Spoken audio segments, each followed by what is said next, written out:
Mia,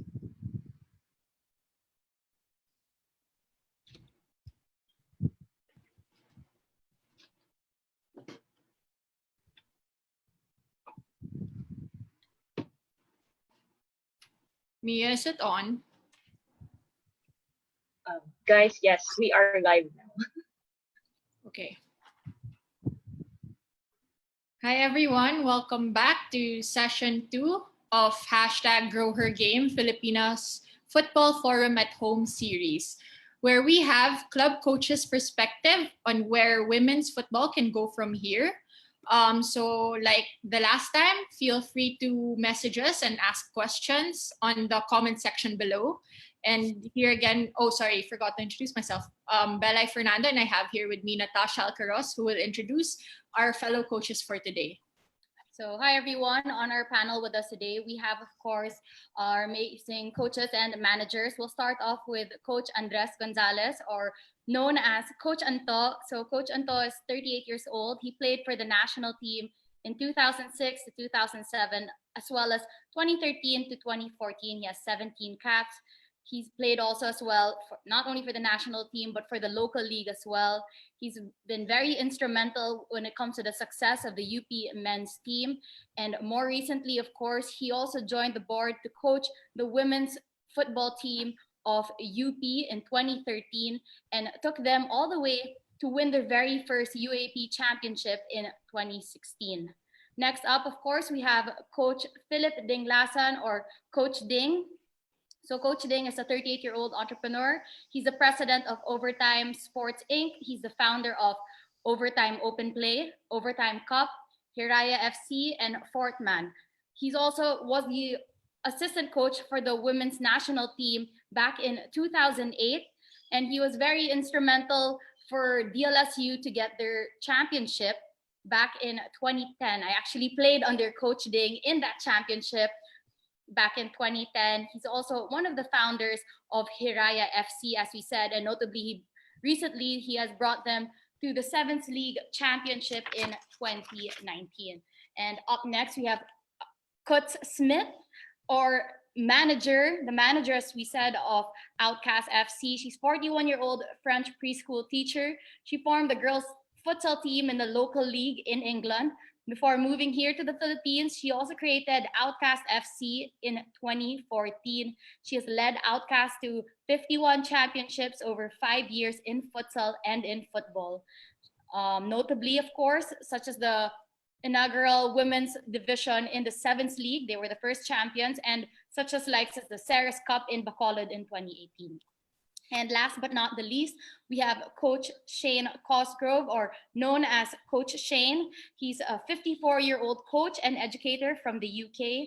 He moved to Manila in 1993, and he's been attached and helping out with the Nomads FC men's team from 1993 up until 2012. And more importantly as well, the Nomads women's team since 2006 up to present. A couple of his accomplishments as well are with the BSM girls football, which he has brought them to 11 FIFA titles, RIFA titles, and titles abroad as well, as such as the Phuket International Sevens Championship in 2018 and finals appearance in 2019 and 2020. With the Nomads FC girls, since he has been on board, they have won over 60 tournaments at 7 and 11 aside as well. So thank you, coaches, for having us and joining us here today. And before we get all of this started and we really dive into women's football, I think it's very important knowledge to be shared that Coach Ding actually contracted the coronavirus. And at that moment, we're all very relieved and thankful that he beat the infection and is now on a smooth recovery. But of course, Coach Ding, I think it's very important that, especially since you've had that firsthand experience and information about the virus, we hope you don't mind, but can you share some light and experience regarding having COVID-19? Sure. Hi, guys. I'm very happy that I'm here, that we can talk about what we love the most. Unfortunately, I have to also share my experience on the virus. My experience on the virus, first thing I would like to say is that it is real, and people do really get sick from it, and uh, you can really get a bad case or a very mild case, similar to my wife who practically didn't feel anything. But I'm not an expert on the virus, and I don't want also to echo anything or everything that has already been going around the news. We already know a lot of information about it, but I would like to share what this sickness has, or how has this sickness affected me. First of all, my coronavirus infection was maybe about a moderate type of infection. It wasn't mild. I was sick for 3 weeks. I got high fever of about 39. Uh, for the first week, I had a headache that wouldn't go away. I had a slight fever. After a week, my fever got worse and became really high. And then after another week, I got pneumonia. And then when I went to the hospitals were full and I couldn't get a room. So I went back home and had myself treated at home instead. And luckily, the virus stopped progressing from there and I got well. And I'm very lucky and thankful that it didn't get anything worse than that.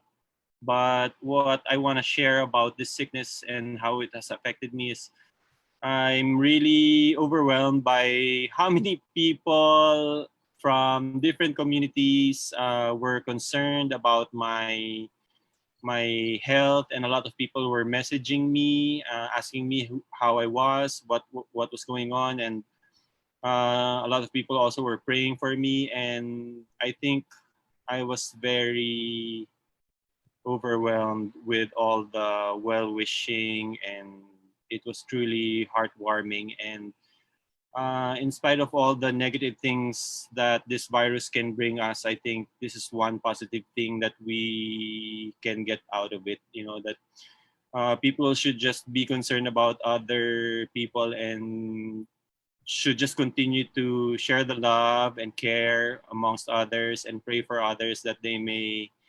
survive or not get anything uh, severe. So I think people helping each other out was one thing that really helped me get better, because I was getting a lot of advice from people left and right, sending me herbal medicine, Western medicine, anything that they can give me, they would give me. And I think that really helped me push myself to get better and drink all the medicine, drink so much water, and recover from it. And everybody should continue to do that. I'm really happy and uh, thankful that a lot of people are very caring and concerned about people's health and welfare. So we should always extend a hand to other people and always ask them how they are, and we should continue to do so as long as this lockdown is going on. So I think this is also a very good, what you call this, activity for us to all get together and talk about our ideas and also wish each other uh, good health, so that we may continue to do all the things that we need to do after the COVID season is gone. So yeah, help each other out, extend a hand, and care for each other. I think that's the best thing that we should just continue to do. And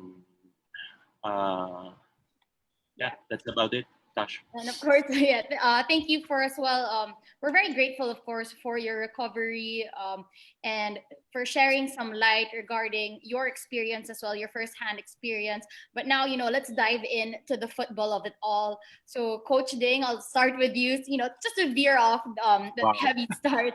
Um, when it comes to coaching, you've had success in the UAP alongside with Coach Hans, coaching women's football. But what made you decide to take that next step to commit to women's football, especially since you're one of the founders, head coach / manager as well of Stallion Heraya Football Club? Well, for women's football, what really got me interested was when I started playing for LaSalle. When I first went to LaSalle, that was 2001. When I got to LaSalle, I saw the women's team there, and I was blown out of my mind that I've never seen female or women footballers, or just footballers, as how Coach Hans would always say it, that we're all just footballers. That the women's team was so strong, they were so talented, and I was just amazed. And that time, DLSU women's football was uh, accomplished a four-peat championship feat in the UAAP, and that really, as I was still a player then, and from then I really got inspired by how I saw that women can play football as well as men. We were training with the women's team, and their shots were as strong as the men's. They were as skillful. They were really inspiring. I mean, that those batch of women whom I first saw in LaSalle was really inspiring for me. And Coach Hans also, I guess, uh, inspired me to look up to women's football, because he would always say, I remember that he would always say that, you are not, to the women's team, that you are not women playing football. You are football players just like the men, and we are all football players, and there's no difference. So he really showed LaSalle that if you dedicate much time and effort to the women's team, they can achieve the same things as the men. And because of the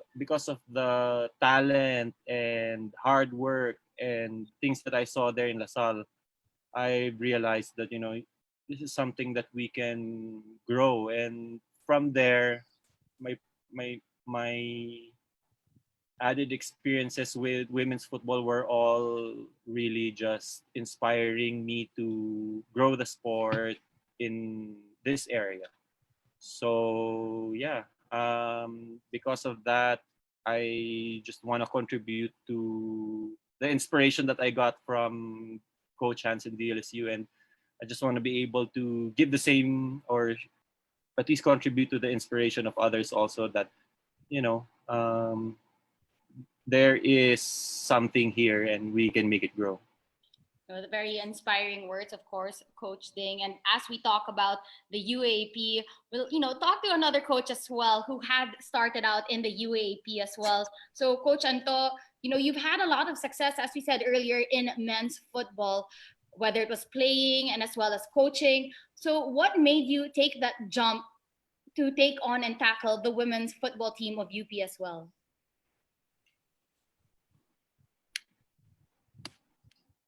Quite an interesting story on how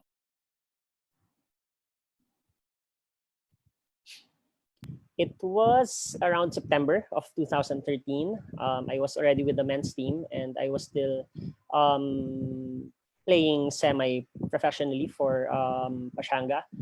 And the UP sports director came up to me and asked me if I wanted to coach a team, because the previous coach, his appointment wasn't going to be renewed anymore.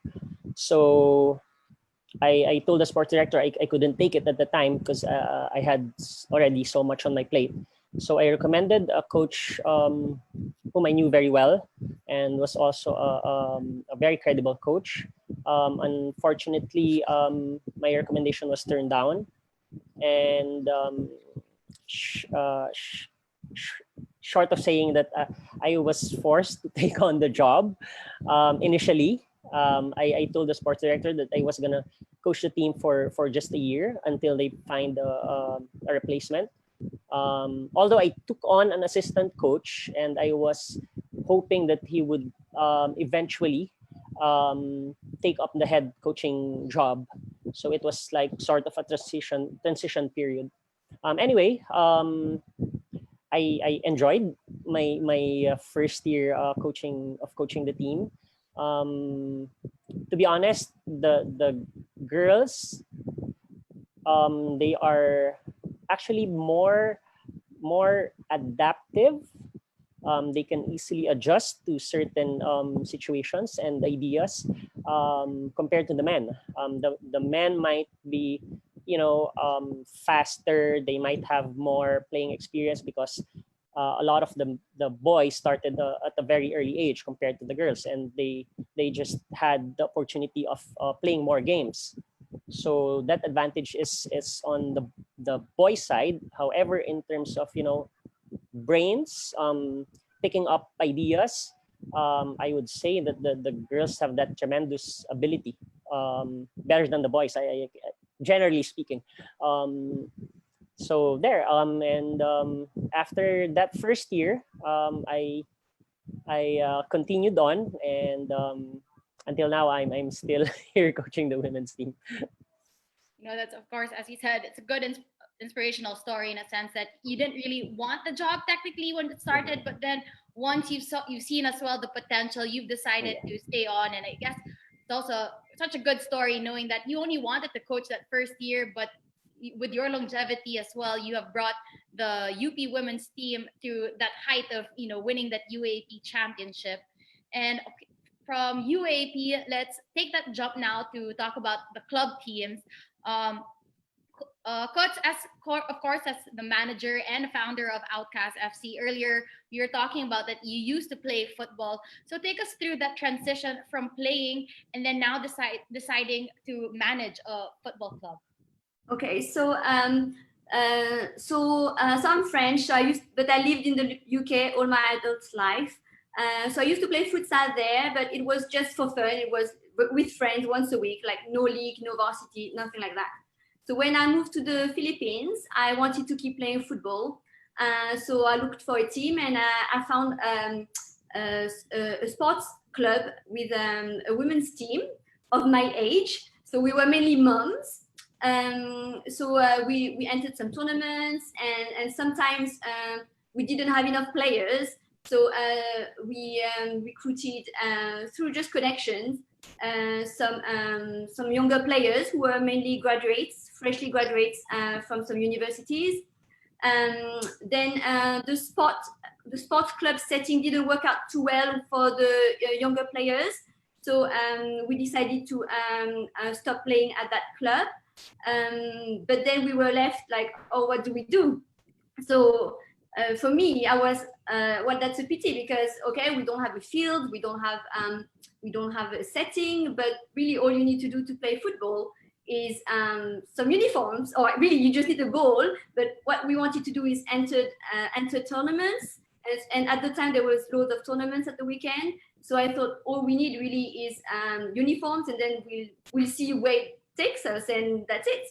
So we got some uniforms, we entered tournaments, and just like that, I became I was a player, and then I became the manager of the team because the team was doing very well. And after that, we had to we needed sponsors and everything to keep going. So somebody had to take the lead, and I guess that's how I became a manager. And of course, we're talking about Outcast FC. Where did you guys get the inspiration for the name? So like I said, we were not we didn't play in that sports club anymore. So so we needed something empowering, and that's how the name Outcast came, because we could not play in that club anymore. So Outcast came out of there. All right, that's good to know. And of course, talking about clubs that have been around for quite some time, Coach Shane, you have, as we're talking about, Nomads has been around since, if I'm not mistaken, 2002? What, Nomads itself? The women's team. Yeah, the women's. Around 2002. Girls women's had a team there from, it was formed around 1999, 2000, 2001, around that time, yeah. So myself, I was coaching boys football all the way up until about 2008. Although what had happened, we'd formed a junior football academy in 2006. And the group of girls that you see behind me were core to that. And for the first year or so, year and a half, we did it as volunteers, bunch of parents, had it all out. But what became quite evident early on it was getting very popular. And at that point, we decided to professionalize it and bring in proper coaches. When I say proper coaches, people that had time to be paid and dedicated to do that. So we brought in Darren Hartman, I'm sure a name that a lot of people know out there. So Darren ran the football program for about 2, maybe 3 years. Belay was part of that. She used to come in and coach the girls, so she knows them very, very well.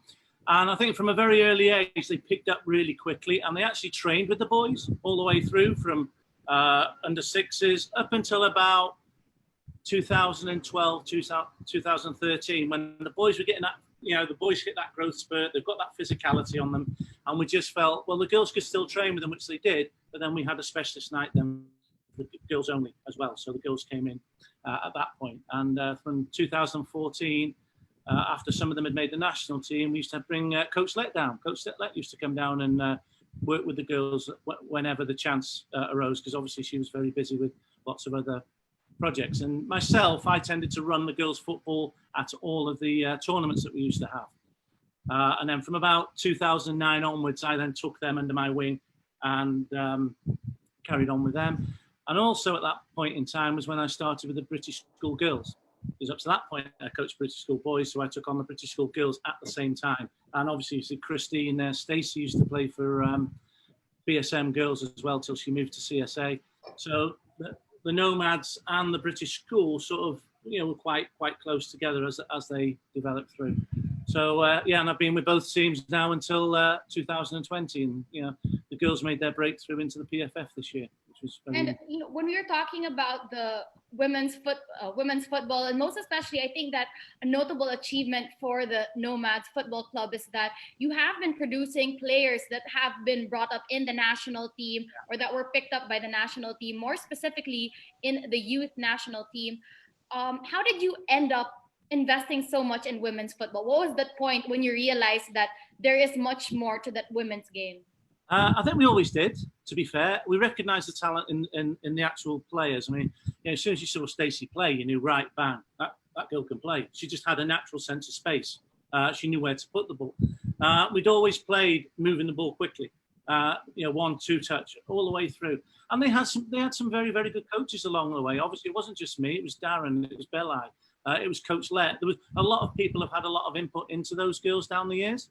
So, and that's, the other thing that they've got, longevity. They're sort of recognised as, right, they're Nomads girls. They've played for Nomads for so long, then they're Nomads girls. And that's a really, really nice thing to have, because I don't think that happens too often with teams, with developing teams. They go off to Kaya, or they might go to McCarthy Football School. They might go to this club or that club. At least these girls, the vast majority of them have stuck together for, in some cases, 15 years, which is quite unusual, I think, and probably a secret to their development. That's also such a good story, knowing that, especially the more like when girls really play together as well, they form a good bond, and in a sense that passion that they have with the club as well, to stay within the club for such a long period. And as we talk about clubs, when we talk about this forum, we also want to dive into how to form and handle clubs. All of you, I'd say, are somewhat experts on this subject, being in women's football for so long, since the beginning of your football careers as well. Coach Ding, any thoughts on that?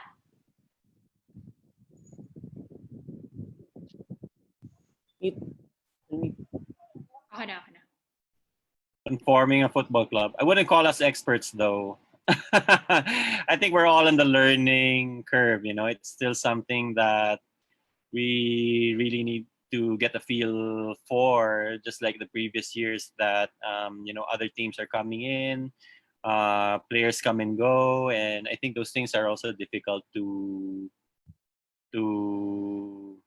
put into consideration when putting in a club. So I wouldn't think that we're experts, but when it comes to putting up Hiraya, I think we were just very lucky that I am helped by people who made it really happen, like Tasha and Haya, Alice, and all those who were there when they formed Hiraya. So I think what's very important is that from our model, from Hiraya's model, is that we are able to recruit players from collegiate teams. So then we already know that they are competitive, they are capable. So then we can join tournaments being able to expect a good result or at least a place in the tournament. I think recruitment is very important because if you don't have recruitment, of course, how will you have a team? And I think the next thing after recruitment is you should always have activities for these players whom you have recruited. And when Hiraya started out, it was just mostly joining as much tournaments as we can. We would pull in our own money or find small sponsors who will be able to support us so that we may be able to join these tournaments. And when the activities just continued to operate, we also had other ideas. At the same time, when we put up Hiraya FC, we were also trying to put up an open play football in Circuit Makati, which is on every Mondays and Wednesdays. And we thought that if we make the girls go there too and play with the boys, of course, for the time being, since we don't have practice, I think that this idea would be good enough. And when we started doing that, it actually helped the players, get back into shape, get into playing form. The girls are more competitive because they play against guys. So I think that helped out.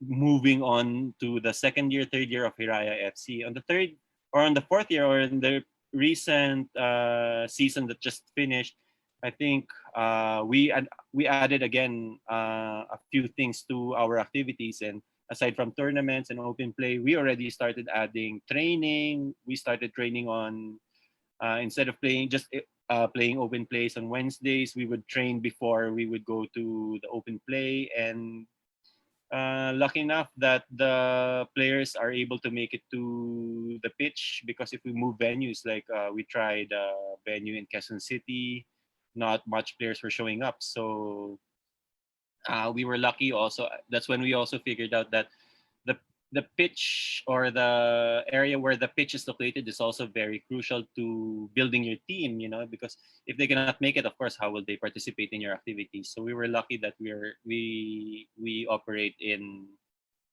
blue pitch, but blue pitch has been telling us that it won't be there for long anymore, and they're going to put up a condominium there. So I hope they change their minds, because if they take that field away, Hiraya and overtime will really have a hard problem. So I guess another important thing that we talked about the other day was what is our goal as a club, as a team. If you're putting up your team, or if you already have a team, what are the things that you want to achieve? I think listing those things down will help you also come up with activities that you want to give to the players that you recruit. Diba? So if you don't have a team yet, then I guess the first thing that you really have to do is recruit, or find a way to bring in the players, or find a way to gather players and play, so then you may be able to join tournaments. I think that is the secret of Hiraya, and that's the reason we're still trying to progress until now, is because we always have activities, we always play. And I think that's the essence of the club, enjoying the game, having camaraderie with your teammates, seeing them, enjoying your time with them. And with those things, I guess you can really continue to move on forward. So I don't know what Hiraya Stallion will be in the next year or in the next few years, but we're here now, and we feel like we've done an okay job, and we're ready to continue moving forward with these ideas in mind. And of course, Coach Anto, any key takeaways, I guess, when it comes to handling women's clubs? What have you learned so far along the way?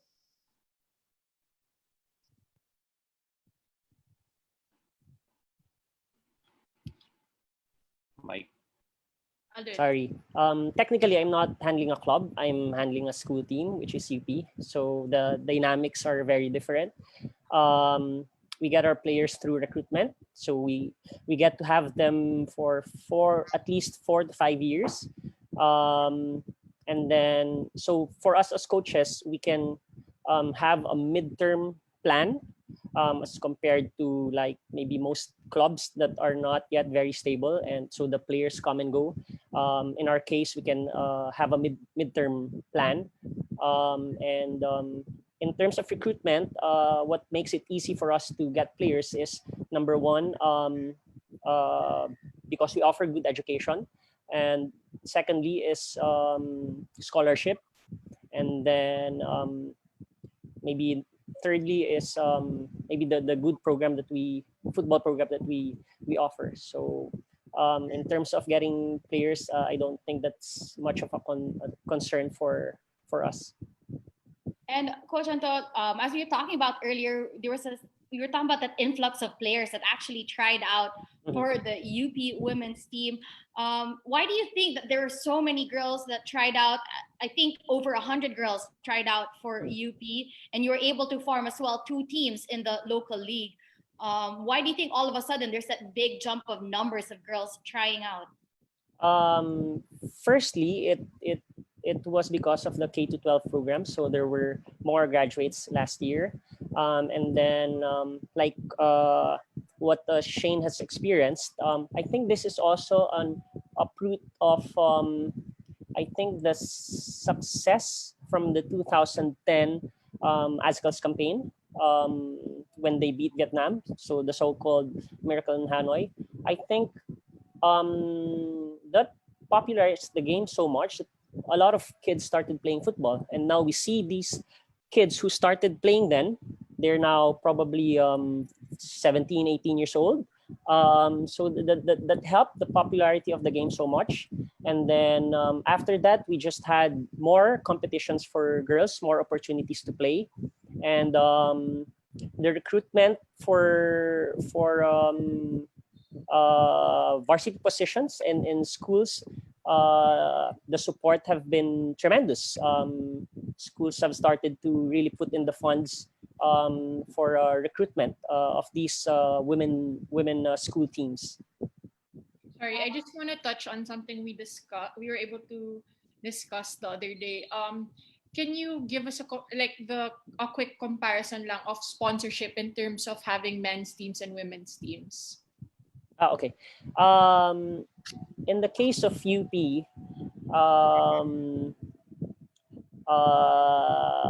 also because the men's team had a better track record, maybe that's also one factor, but generally because the men's games are televised, they have like media mileage, unlike the girls. Where in the UAP games of the girls are not televised except for the championship match. So sponsors really go to the men's. With the men's team, we don't have any problem securing sponsors. They come to us. But with the women's team, it's the other way around. We really look for sponsors. We pitch. We do our sales pitch to them. So that's one key difference in securing funding for the men's and the women's teams. I think when it comes to that topic, I think Keuts has also a lot to say regarding Outcasts, because you have been around for some time, and take us through that sponsorship process to make sure that Outcasts is still here. Okay, so so we need money for any team needs money to operate. So we need money for uniforms. If you join the women's league, you need 2 uniforms, so that's double the cost. You need to pay the registration fees. For the big leagues, it's quite expensive. Like the CFL was 16K. The Sevens League was 10, but then it became 18K or something like that. So anyway, it all adds up. So what we started to do, we do a lot on social media. And that's what we sell to our sponsors. We tell them, okay, look, we've done so well so far. We've got so many followers. So if you give us some financial support or some jerseys or something, we can promote your brand. And that's how it works. But obviously, it's very difficult. We you spend a lot of time writing letters, trying to contact people, but at the end of the day, it's who you know. Okay, it's somebody maybe who knows somebody. It has never happened in the 5 years that I worked as I was a manager to just send letters to random people and they will give you money. It doesn't work. It doesn't work like that. So so it is important. You need sponsors. That's very important. Thankfully, we have people like Mia Monterrey, who from Pinay Football, who does an excellent job at promoting all the games, promoting every time you win a championship. She promotes you on Facebook, and then you can just use her content, her material to promote yourself.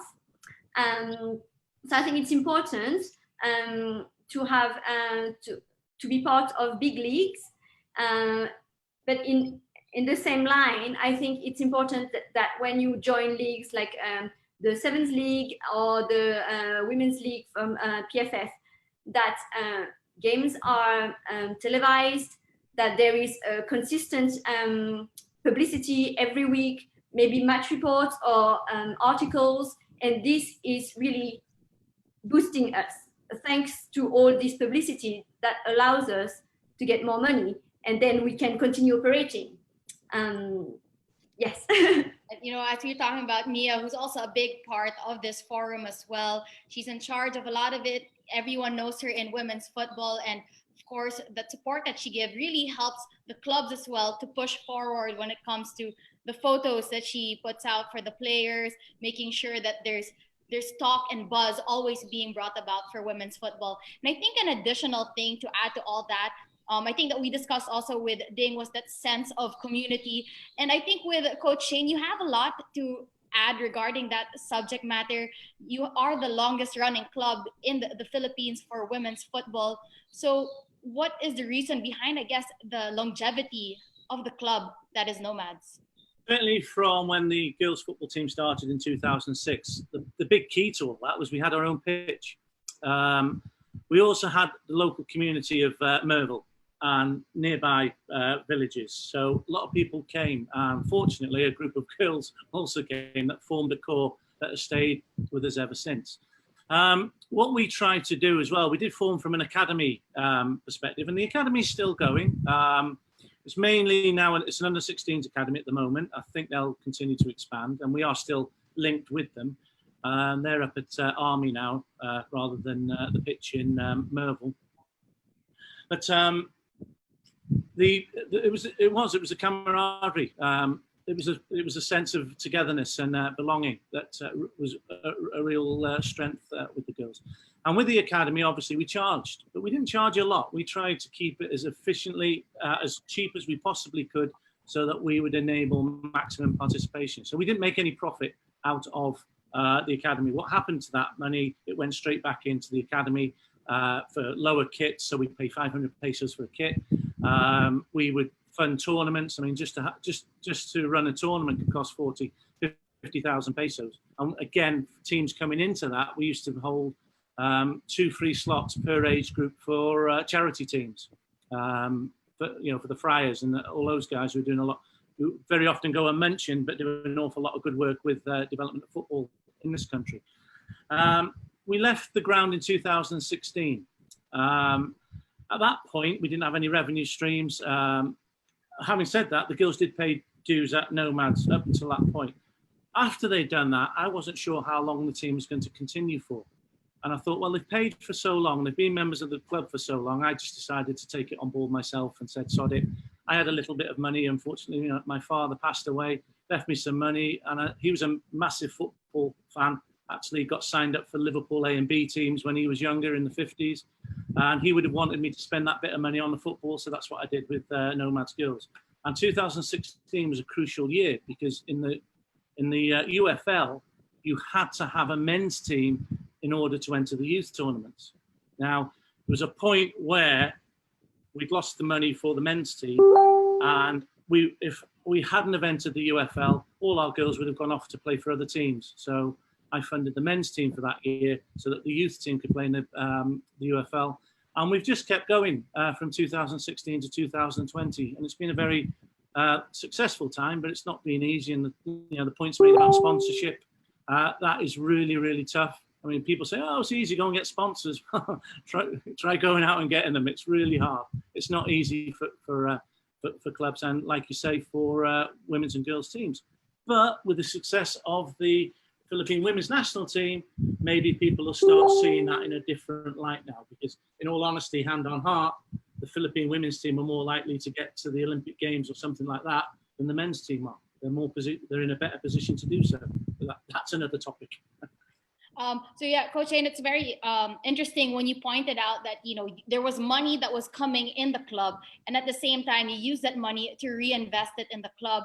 Yeah. And I think Coach Ding, I want you to add with regards of just how the Hiraya train as well, knowing that you have an open play pitch and you also let the girls train there in a sense of how are you able to use that bit of hustle to make sure that the women's team has a place to train? Well, we really tried to make space. We did our best that we could accommodate the Hiraya girls so that they may be able to train and play regularly also. So it was more like sponsorship from the open play.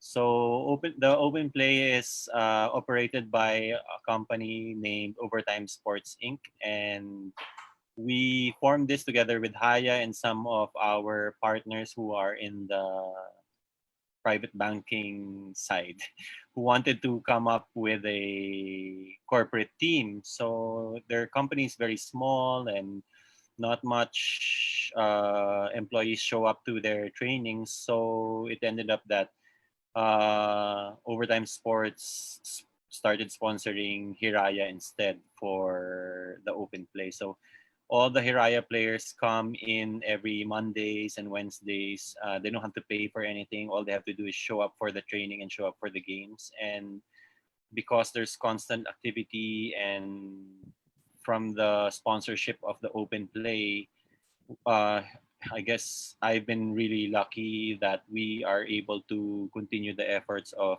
Hiraya because of that. And like I said earlier, as long as you have activities planned for the players, you give them a schedule to show up to. They love the sport so much, or we love the sport so much, we will always show up. And as long as you prepare something for them, of course they're gonna come. So I think that was what was in our heads when we gave the training schedule we gave the open play schedule to Hiraya. So Hiraya helps out also in the open play by inviting their own friends who actually pay. So I think it's a good community wherein everybody falls into place wherein they have their own role in that community for it to survive. And if we don't do our own roles in that community, of course, that football community of ours will not survive. So we're very lucky that people participate and people, give the extra push to be able to make our efforts successful. And I think that is a very big secret for us to be sustainable. And of course, speaking of this topic, we have a video as well from Coach Let regarding handling, forming clubs, and just, she has been a big presence in women's football, especially as the head coach of the women's national team and now newly appointed coach for KFC. So Mia, let's go hear what Coach Let has to say.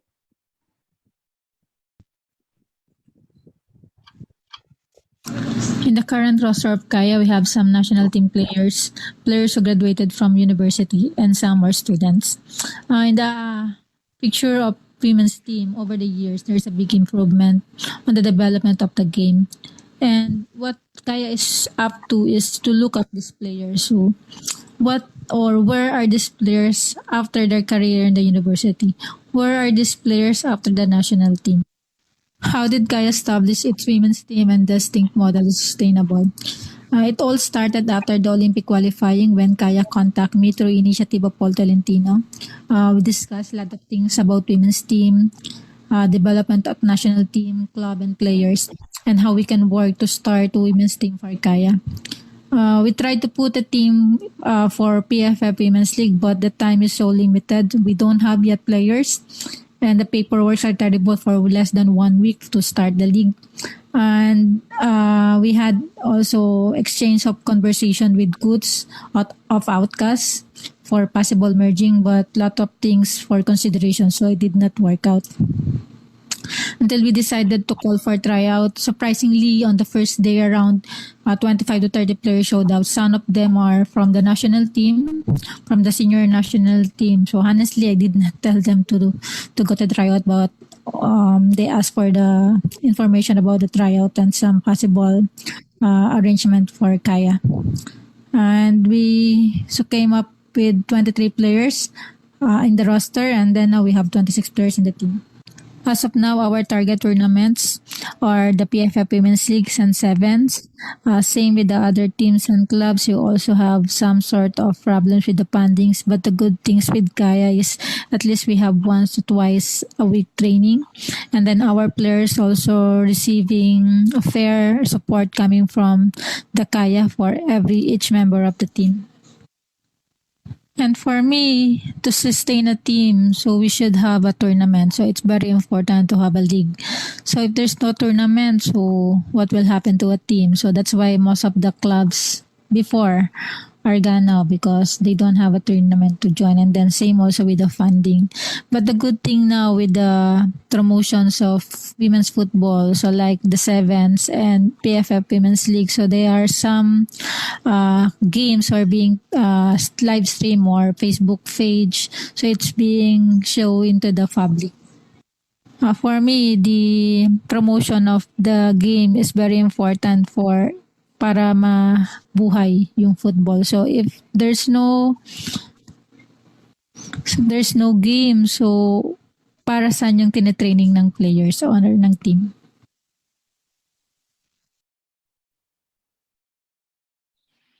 Hi. So, okay, based on what Coach, let's pick up where Coach left off. We'll go towards the league, like talking about the league, the sustainability, and how much actually it has an impact on the performance of the national team. We're just going to take a look at since there started to be games for the women's. From 2013, there was the Pinay Football Cup with nine teams. In 2014, there was the PFF Women's Cup. There was 5 clubs. Consistently, there has been 5 clubs and then 5 school-based teams for the PFF Women's League since it started in 2015. So, just in comparison, we were discussing the other day on how the numbers have slowly increased of the call-ups for local team players and a marked improvement in the performance of the women's national team for the international tournaments. Do you see any direct correlation? And this, I'll put you on the spot, Coach Anto.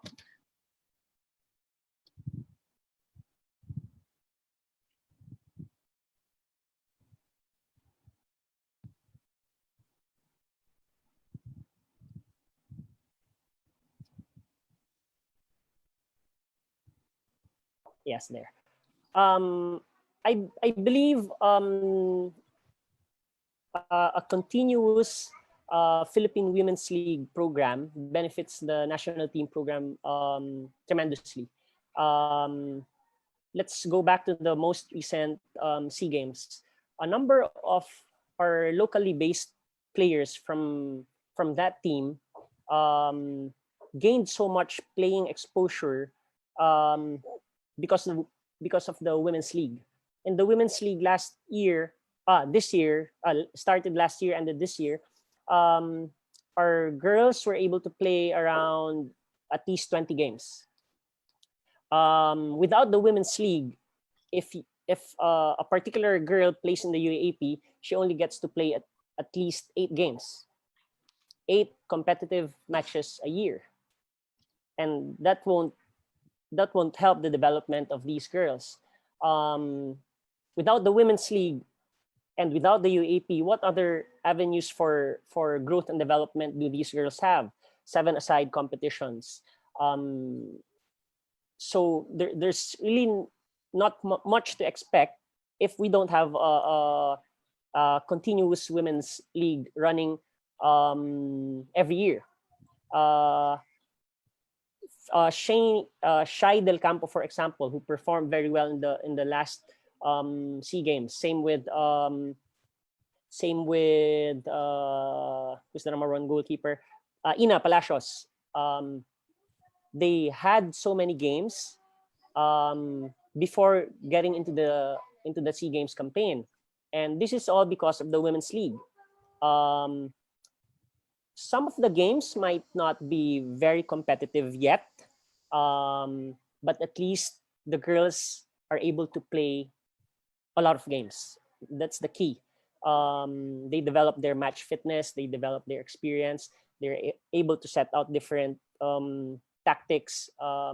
So it helps these girls tremendously prepare for national team duties. And I believe in the long run, if we really get to stabilize the women's league, we can get more teams, better competition, more competitive teams. Of course, it entails a lot more funding. But if we're able to do that, then, like what Shane said a while ago, the women's team, the national women's team, actually have a better chance of competing internationally than the men's. There are so many reasons to support that or to back up that claim. Ranking wise, the Malditas are ranked fairly higher. Culturally, compared to a lot of especially a lot of Asian countries, our women are sort of on an equal page, or the gender equality here in our country is pretty much progressive, unlike a lot of the Asian countries. So that's a big advantage. Girls can choose what they want to do. A lot of our girls are free to do, to get into sports, like in other countries. When they are hindered to play sports, to go outside, they are groomed to become housewives, or so there are those cultural constraints that the Filipinas are not experiencing, and this contributes a lot to how they develop as football players or into sports generally. And having a stable women's league can only help strengthen or push for the women's game, most especially the women's national team. Okay, thank you, Coach Anto. So we have a comment from Coach Moor Rosa, and of course, everyone is familiar with Coach Moor. He's been here and coached in the Philippines. He says, "Good morning from Spain. What is the balance of participation of the Philippine women's team in the last SEA Games?" So I guess, Tosh, if you could quickly run through the numbers of those players that participated in the league, if you could break that down for Coach Moor. Okay, so when it comes to, as we said, the importance of the women's league and how it related as well, during the most recent SEA Games, 13 of the players came from clubs that were playing, that are postgraduate from college, that are playing in various clubs. 7 girls came from the UAP. So you could see that a big bunch of these girls are coming that off already post UAP or post college experience. So I guess, and you'd say that bunch of girls are playing in that women's league as well, especially that some of the overseas players also have decided to move to the Philippines or stay in the Philippines during that preparation before SEA Games. And that playing time that they use, or to get that playing time, was they use the likes of the Women's League, Sevens League, etc. And I guess I'd like to just point it all out together of how important as well this women's league is that there's a lot of perspective towards it, especially I'd say like for Coach Anto, the UAP perspective. It's beneficial not only for the national team, but the development of women's football as a whole, in a sense that for the UAP girls, they get more playing time, they prepare well for that UAP tournament. When it comes to the older girls, after the UAP, they still have a venue to play, to continue to play football, whether it's recreational or they want to take it to that next level and continuously play for the national team. And I'd say even for the younger girls, like I'd say the girls in Nomads as well, is that the young girls who are playing in this league allows them to develop their game quicker. So at a younger age, they already have that higher sense of game. They have a stronger psychological maturity when it comes to the game in itself. So it really goes round robin for everyone when it comes to the development of women's football. Okay, so now that we have established that the league has positively impacted our team, positively impacted our players, how do you think we can actually establish a sustainable women's league in any way, shape, or form here, Shane?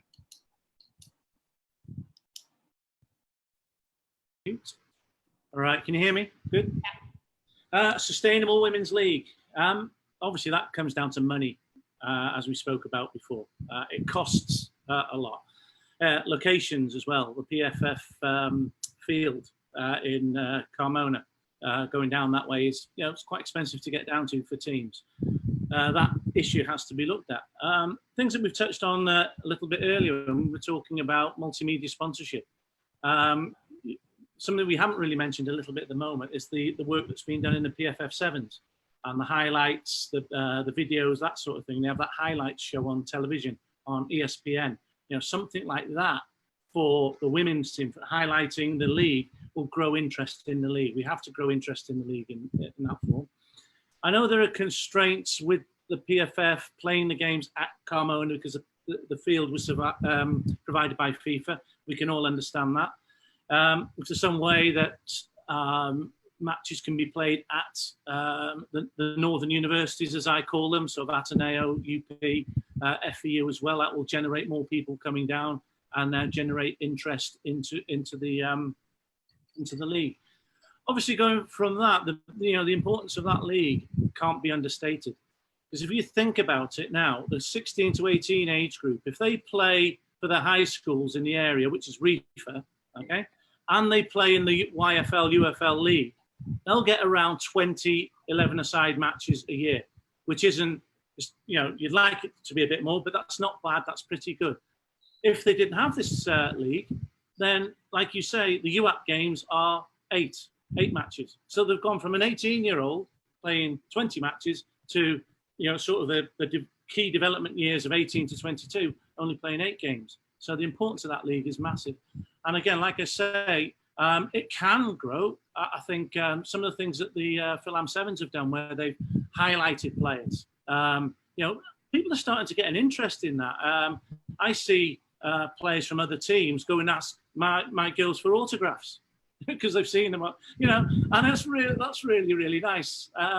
So that can happen, and I'm really, really confident with women's football. Give them interviews, get them highlighted, give them a sort of public, almost celebrity face, and that will help grow the game.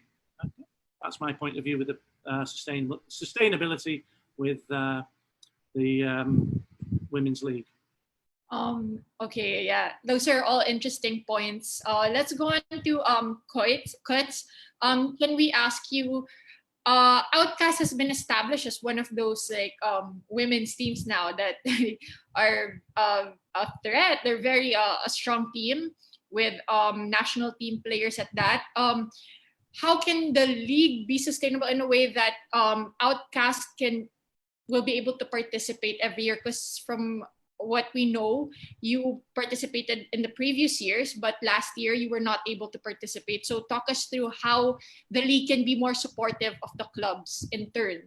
Yes, so we joined in 2 women's leagues in 2016-17 and 2018. And last year we could not join because the venue was in Carmona, and for us it was just too difficult to get there. So you have to think that the profile of the Outcast girls, a lot of them are students or freshly graduates. They just have low-paid jobs. They're not. What I'm saying is that they are not young professionals. They don't have cars to go to Carmona. We can make things work, but we don't always have enough cars to get there, or we could hire a van, but a van costs a lot of money. So I think to make the league sustainable, you need to make things easier for the teams. And location is one thing. because had the venue been in Rizal or nearer, we would have been able to join. Secondly, I know that we get a bit of allowance when we join each team, but that's still not enough. So I think, like Shane said, the money is very important. But just before going back to that, I'd like to explain how important it is for the PFF to have club teams playing in that league, because you have all the UAP teams and you have all the national team players playing in that league. So, and we have national team players in Outcast. So we need to keep those girls training and playing. So if, for example, we cannot join, and maybe Hiraya, who also have national team players in their team, cannot join, here you're going to lose some players, some national team players potential. And so I think it's in the best interest of PFF to help club teams to join the league, because you have some teams and who have joined last year, and there were lots of defaults. So that's not something that you want. So you really need to Outcast, every time we had to register, we were first on the MyPFF registration. We were the first ones to be done. You know, we are there. We can do the work for you. We just need a bit of support. I'd like to throw there another. So now we all know that it's important for club teams to join. But another idea would be, you know, Hiraya, Nomads. We're all looking for sponsors, and it's very difficult. And we make do. It's okay. We can find a bit of money, but can we sustain that? I'm not sure, because like Coach Ding said earlier on, he doesn't know where Hiraya will be next year, and we don't know where we will be next year. But there is a big interest in women's football from thanks to the national team. So there is money in the country. So why don't the PFF find like a centralized sponsor who could help every team with a bit more money, and it would be for the interest of everybody, because us, when we look for sponsors, we advertise for them. That's what we do in return. But I'm sure there is somewhere in the Philippines somebody who wants to move women's football forward, and who would just give the money and help, looking at the bigger picture, because that's the thing. The women's national team cannot do well just by, I know a lot of people have complained about that, like preparing 2 months before. Okay, let's gather who is available. Let's get those players. I think we need to look at the bigger picture. And if we can have a sustainable league with teams, quality teams who can continue going every week to those games, I think it will be for the benefit of everyone. So I'm throwing it there. I know somewhere some people know people who love football, who love the Philippines. Have you seen like the last SEA Games? Like every time the women's national team do good, it's like just amazing. Everybody's all of a sudden loves football and loves it, and you know. And I'm French, but I'm La Base Filipinas. You know, it's you know. So there is some excitement there, and I'm sure there is something that the PFF can do, if apart from those sponsorship from FIFA, to actually help those teams. And without talking about all those big things, you know, it's very important for the club teams to keep those players going. You know, I'm sure somebody's going to mention Kaya later, but you know, it's a different story because they give allowance to their players. But you know, in my instance, for Outcast, we have players who really their first priority is not football. Their first priority is to survive. I have girls who cannot go to games because they cannot. They don't have fee. They can pay for their fare to go to the venues. But what I'm saying, I through the years, we have lost some players who had to go back to their provinces. Yeah. But if there was, and some of those players are actually like national team potential. So if we lose them, potentially the national team loses them. So I think maybe somebody needs to do a flow chart of how important it is to support club teams. Complete agreement, 100%. And this is one of the reasons why this particular session of the panel was so key to us, because it will be really eye-opening, hopefully, to the viewers on what is really needed to take the next step in women's football. And there are so many interesting points that you raised, but and we do not have enough time for all of them, but maybe in the future. But another interesting point would be, is the way Kaya doing it the way that we should be going? Should we be pairing up or attaching to men's team, or should men's team be starting their own women's team to make it more sustainable? Those are questions that we can open up, and hopefully someone from one of those big name men's clubs are watching and will be interested to take on one of our women's teams. Another question that was posted in our comments from Ramon Almeda of Azuri FC. Where do you want to see women's football or girls football in the next 2 years in terms of leagues and exposure, Coach Anto?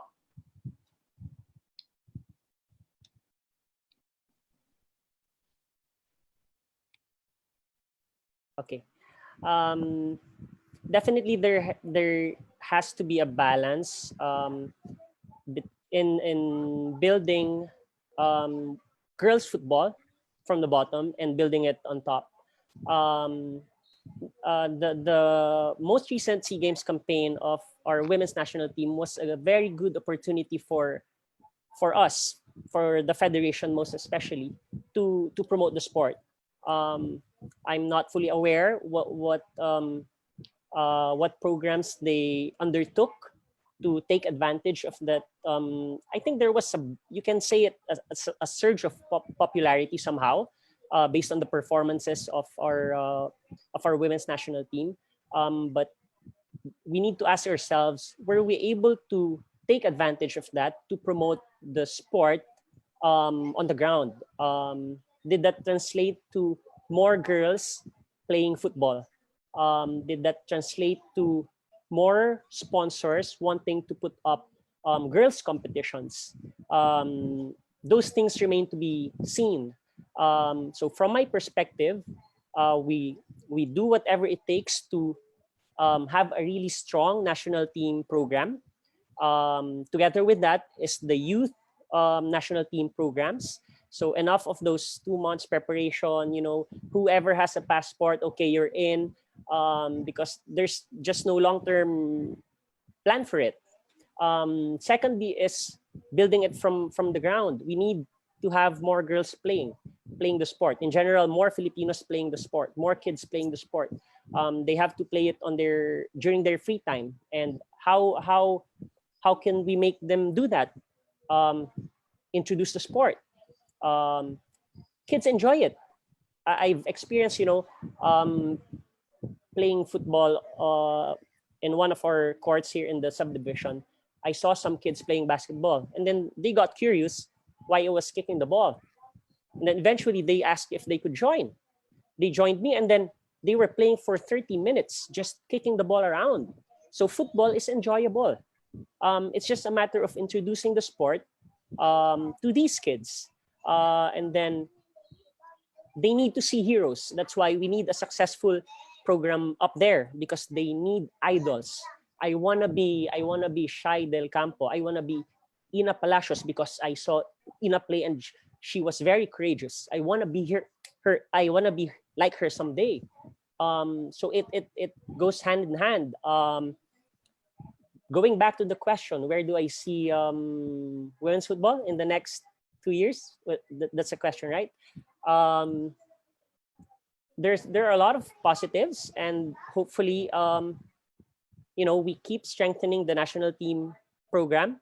I hope we're supposed to have a good chance in the AFF competitions, but we don't know now when it's going to be held. But I think we have a strong team, and then have more girls competitions. In the YFL, for example, the YFL, I think, Belay, if I'm not mistaken, we only have girls girls category starting age 13, right? U13 and U17. U13 and U17. And before that, they are mixed with the boys. I think that's okay, but eventually, if we really want to have more girls playing, then we have more categories for. We need to have more categories for the girls up until U19, for example. So basically, more competitions for girls. In the provinces also, that's been the problem. They're left with only 7 aside festivals, no long-term competitions. So their mentality, their mindset is different because they don't have to prepare for something long-term. They don't see themselves, we have this competition by December or something, and if I perform well in this competition, I can probably get an opportunity to play for the national team or get scouted, maybe by university teams. They don't have that mentality. All for them, football is just fun, but there's so much opportunities. There's so much talent potential in the provinces, only if, we provide them enough competitions.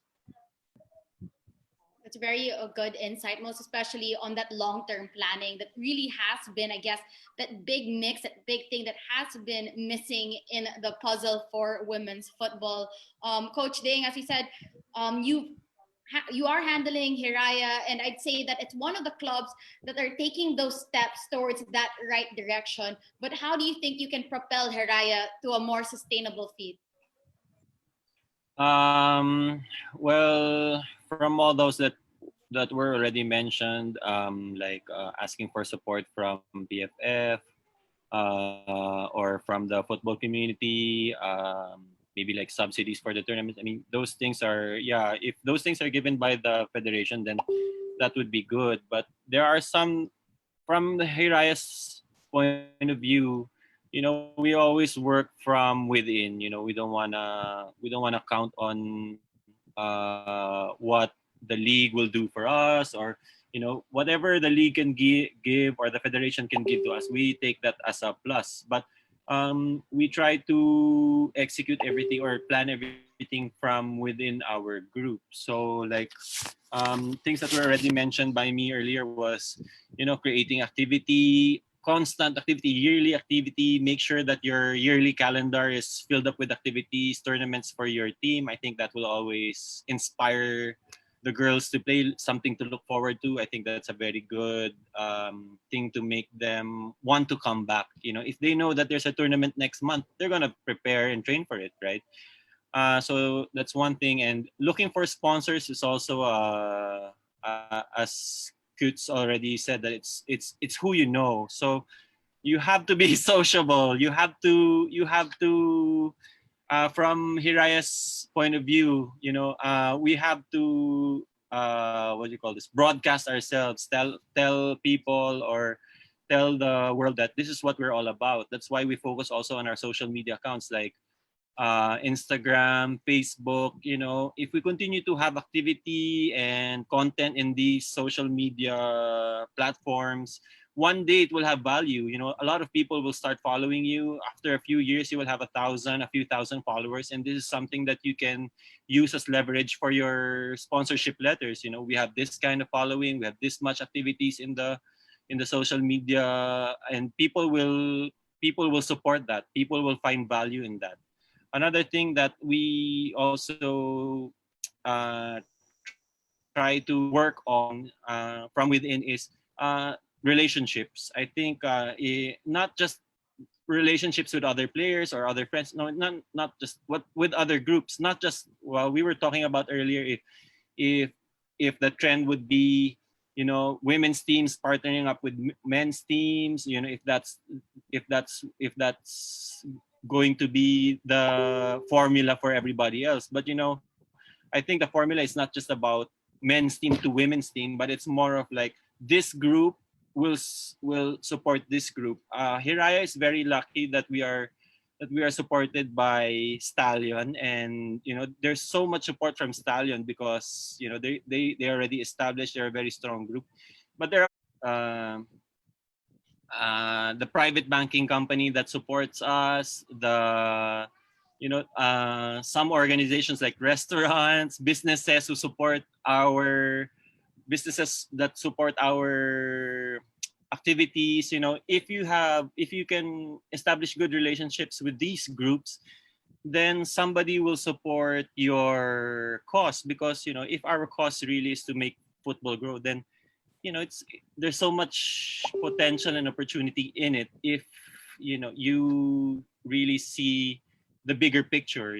But sometimes I think the problem is people want to make football as a profitable activity. But if that's your main driving motivation, or if that's your main drive or motivation in football, then I don't think you will be successful in it, because as of now, there's not much money here. And, the hardest part is to be able to generate the money.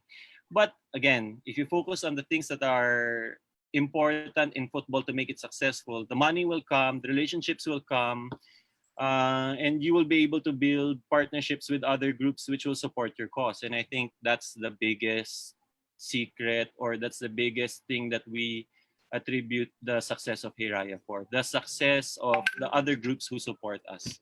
So yeah, I think that's one thing that a lot of people should focus on, getting together and talking about how we can actually push our women's team to the World Cup. Because if you really see it, it's something, well, to me, it's really possible, in a few years, not really in a few years, but in a long time, of course, if we really put our minds into it, we can make it. We can really make it. And if you believe it, of course, you will do creative things that will help you achieve your goals for your club. And the goals of the club should contribute to the bigger picture, which is the national team, national level. And I think that's what we should be, or it's something that we lack focus on. It's not something that we really put our attention to. So yeah, I think that's a secret that we can share, and everybody should practice that, partnering up with other organizations and groups which will help our cause, will actually bring us to our goals.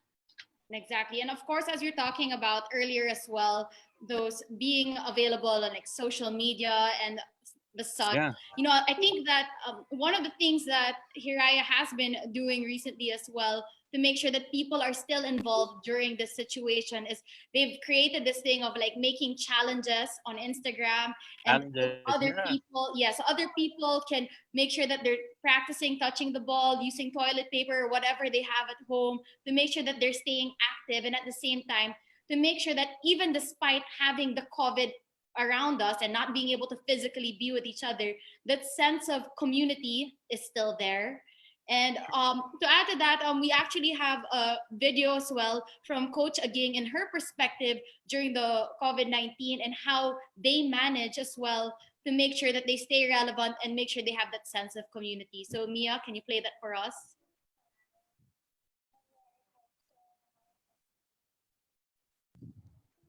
How will I help my team adjust to the new normal that prohibits sports-related mass gatherings? Well, madaling sumunod kapag naintindihan natin yung necessity for the change. So, evidently, yung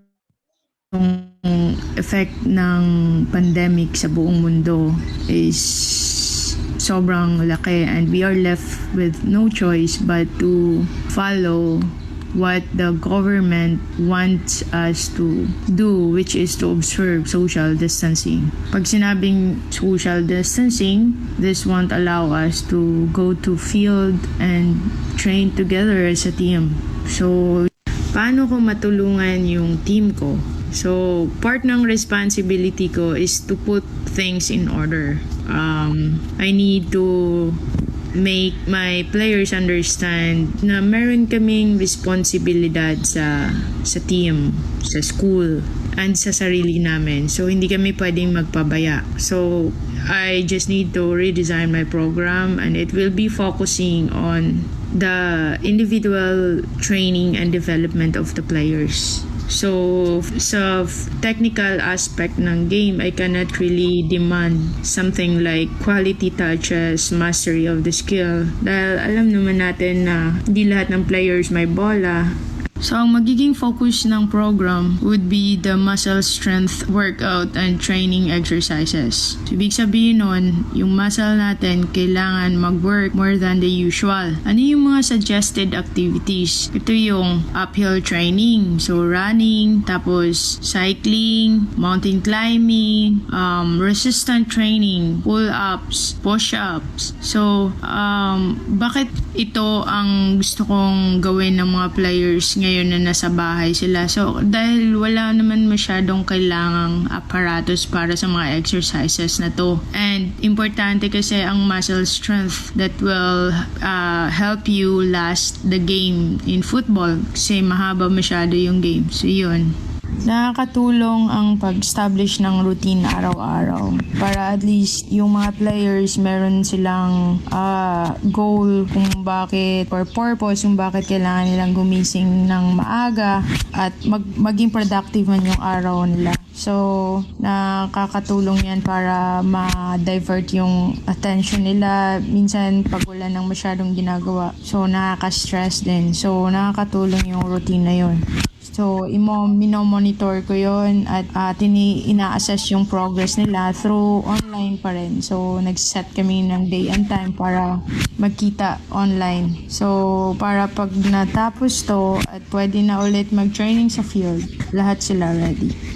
So lastly, I'd like to tell the athletes that this new normal na sinasabi nila won't last long. Sports inevitably create its own environment. So yung environment na yun yung dinadala tayo ng sports sa field, sa arena, uniting people, giving us the aspiration, dreams, and excitement just simply watching and playing the game. So that's the magic of sports. So by that time, when that time happens, I do hope everyone is ready to show their performance and enjoy.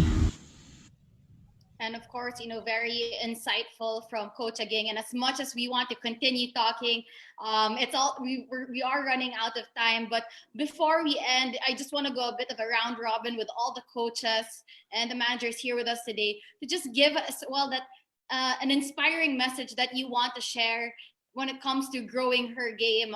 Coach Shane, can we start with you? Yeah, I mean, I'd just like to say, Philippine women's football looks in a very, very good position compared to where it might have been 5 years ago. The more girls that can get out there and play, the better. Obviously, the facilities have to be provided for them, whether it's at futsal, whether it's 7-a-side, 11-a-side. Hopefully, we can do more 11-a-side. I think that is really, really crucial. But, the work that people are doing in women's football is pretty phenomenal, really, in the Philippines. And that accounts for a lot of its success. So well done to everyone that's involved. I mean, and this year for us in the PFF was fantastic, meeting a lot of new people, and hopefully we can see each other again in future at matches and everything else once the COVID-19 virus leaves us and we can get back on with the games again. Keuts, anything to add? Yes. So when we were talking before, I've noticed how we all started our teams, the club teams. It all came from a couple of people who really believed in something, in some potential, but basically we were just normal people, and we put heart and passion into what we believed in, and we're all very successful teams. And I want to say, if somebody can hear us, if you have also that heart and passion, and my last word would be our team chair, which is Kaya Yang. Okay, that's really good to know.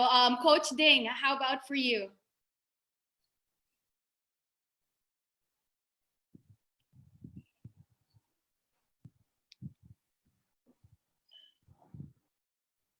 You're still on mute, Coach Ding? Okay, there. Sorry.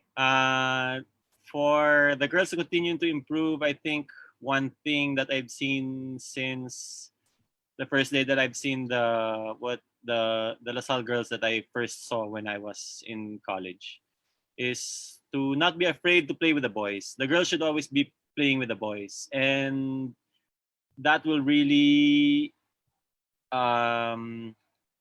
accelerate your learning. You will also be more physical.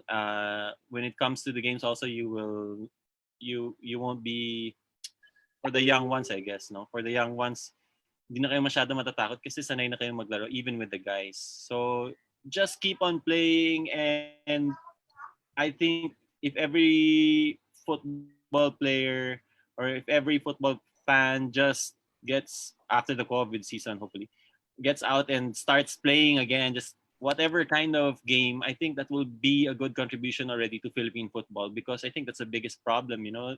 We have to get more players interested in the sport, playing the sport, and the only way we can do that is to share it with others. So we have to share our talent, share our abilities, and share the enjoyment with others. You know, we have to tell everybody that we have to play. It's fun and it's something that we can learn, not only as a sport, but something that we can apply to our lives. So yeah, we have to enjoy football, and we have to focus on the enjoyment of it and continue to do it. And of course, Coach Anto. I think first and foremost, I of course, we're all very grateful for those people who are working behind the scenes to grow her game. You know, the sponsors, the administrators, you know, those people who try to promote the sport in their own little way, even without, you know, getting anything back in return in terms of tangible stuff, but, you know, just the sheer fulfillment of helping the women's game. So moving forward, I think we have very good ideas. You know, I think the Filipinos are one of the smartest, most creative people in the world. I think it's just a matter of, you know, getting together, being unified, and then being able to set a common vision for women's football for our country, and, you know, set the blueprint to reach that vision. And we have some ways to go, but I think looking back from where we've started, we've made you know, tremendous gains, and we can only build on from that. And I hope we become really unified as a community for the growth of her game. All right. And of course, with all of that everyone has put in, I'd want to thank all of you, Coach Shane, Coach Ding, Coach Anto. It's very nice to hear how you guys are sharing the light on women's football. And it's very important to know that everything that each one of you have done for the game are very important in a sense that it has impacted the growth of women's football as a whole, and that there's no effort too big or too small to help, as we said, to grow her game. So thank you very much for being here, you know, letting us pick on your brains and talk about the growth of women's football for the long term. And you know, with that, before I turn it over to Belay, I just want to make sure that everyone knows, in addition to what Coach Aging said, that tough times really don't last, but tough people do. So I hope that everyone is at home staying strong, and everyone is using this time as well to work on the best version of yourself, because at the end of the day, the only thing that you can control is yourself and the impact of what you do for everyone else. So back to you, Belay. Super inspiring words there, Tosh. Love it. So I think this evidenced by how extra long this session is. Thank you for everyone who stayed with us to the end. It just shows us just that we are just at the tip of what we can discuss about the game of women's football. So I hope we continue, but I think we're slowly achieving to keep everyone engaged in the conversation and connect to each other during this time. So I hope that, again, thank you to all our coaches here, Coach Anto, Coach Ding. You're welcome. Our pleasure. Coach Shane. And I'm really looking forward to next week, where we are guesting Coach Ching from Davao, Coach Apps from Cebu, Coach Joyce and Coach Mariel Benitez from Manila, for session 3 on youth national girls team coach's perspective on where girls football can go from here. So I hope you can join us again for that one. And with that, we'll see you next week. Keep safe and stay indoors. Bye, guys. Bye. Thanks for having Thank us. you. Thank you, coaches.